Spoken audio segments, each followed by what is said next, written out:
Who do you want to help with this model? Mm. I mean, speakers could use it. I would say any entrepreneur or Entrepreneur. anyone who's creating their own schedule, because Got it. if you go to a job, you kind of have an external structure Totally. you're Yeah, totally. working within. I think that's so vital, especially for new entrepreneurs. Like a lot of times, like a lot of like the way I became an entrepreneur was I got involved in network marketing and sales. That's how I first was able to get out of my job. And then, moved into different types of sales positions and marketing positions, and then real estate and blah, blah, blah. But ultimately, I remember literally the first day that I quit my job. And I was sitting in my 3-bedroom apartment, a couple blocks from the beach in Newport Beach. And I've got this, I'm the only one home. All my roommates have jobs.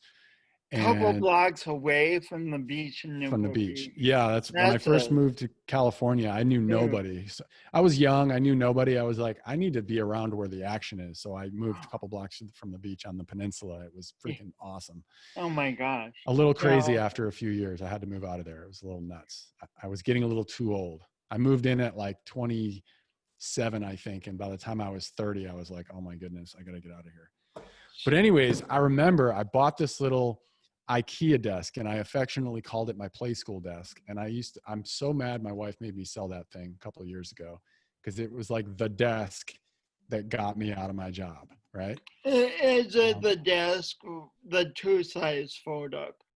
no, it was a little like you put it together and then it was one solid thing. It was Oh, so tiny.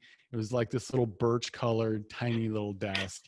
And I had this okay. shitty little chair and my phone. And I remember like the first day, like I used the shit out of that thing to get out of my job, right? I would literally lock myself when I did go to work, when I had my job, I would lock myself in the conference room and I would just pound the phones, because I would go out late at night and put out bandit signs. I still have my hammer that I banged in the bandit signs. I call it Thor.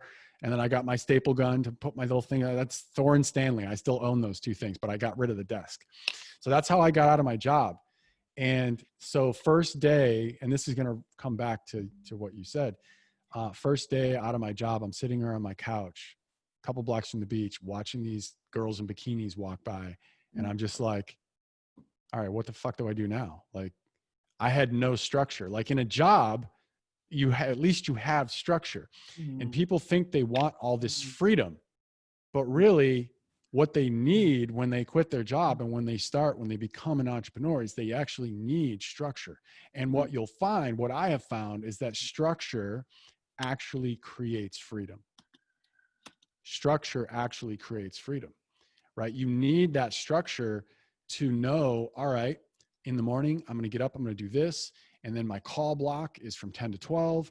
And then I'm going to do this from 12 to 1. And you have to learn how to calendar yourself, right? And I don't know if any of this has anything to do with what you teach or has any relevance.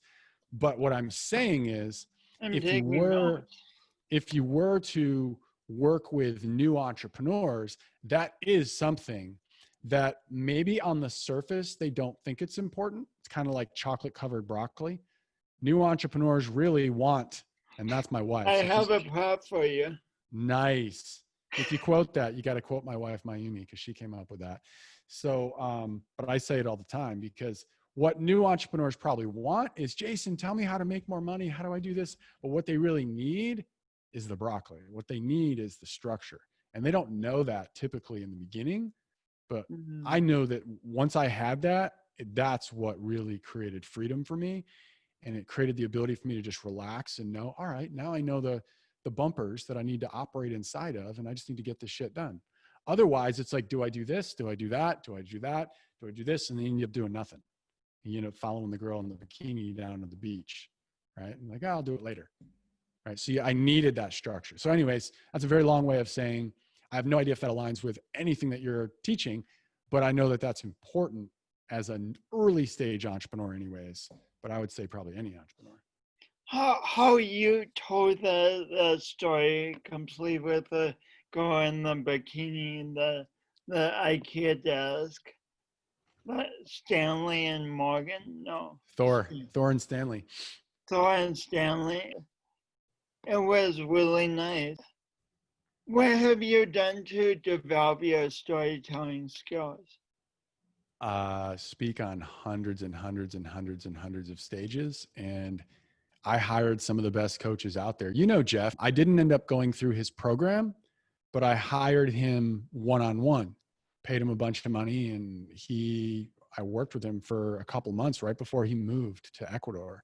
Mm. Um, Mm. and he went to my first speech ever. It's actually my second speech. My first one was to 30 friends, but my second speech was at a prison in welcome to speaking, right? Come to speak at a freaking military prison. So I spoke in Oh, in the Miramar. military. Yeah, it was at Miramar, right at Miramar at the Brig. Wow. And Jeff came there? And Jeff, he came. Yeah, he came with me, and he saw me deliver it for the first time. And it was really the first live time I ever delivered the very beginnings of what would become my keynote speech, Reigniting the Human Spirit. And, you know, he just taught me so much. And then I've hired other NSA Hall of Fame speakers that are, you know, the best of the best out there. And I just love telling. And I really get that storytelling it's so vital. Like that is the number one thing that I've seen that has really been able to help me be memorable.